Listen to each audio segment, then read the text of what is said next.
જુનાગઢ તળેટીની અંદર જ્યાં મંત્રીઓ પણ નથી જઈ શકતા એ જગ્યાએ ઓલો જયરાજ લુખ્ખો બસ લઈને પહોંચી ગયો.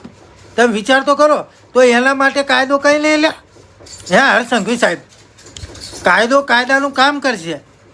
જ્યાં કોઈ મંત્રી પણ પોતાના પ્રોટોકોલ સિવાય નથી જઈ શકતા, એક અહીંયાથી કોઈ પોલીસ જવાનને આપવામાં આવે છે ત્યારે અંદર જઈ શકે મંત્રી પણ, ત્યારે આ જયરાજ લુખ્ખો આખી બસ લઈને જતો રહ્યો અને એ પાછો કોઈ પોલીસ પ્રોટેક્શન વગર.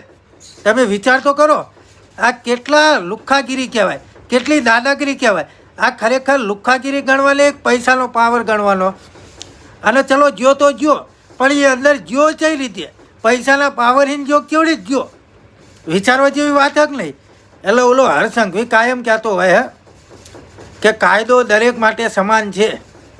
તો હવે જોઈએ જુનાગઢ કલેક્ટર સાહેબે જ્યાં હુકમ કર્યો છે તપાસનો, એ ક્યાં જઈને અટકાય છે. કારણ કે બગદાણાવાળી ઘટનામાં તો આપણે જોઈ લીધું, લગભગ 28 દિવસે ન્યાય મળ્યો હે. તો આ તો મામૂલી વસ્તુ કહેવાય. આમાં શું થાય? કાયદો દરેક માટે સમાન છે, પણ પૈસાવાળાઓ માટે તો જેબમાં હોય એવો હોય. એટલે જોઈએ આગળ શું થાય. આગે આગે દેખતે હોતે ક્યાં.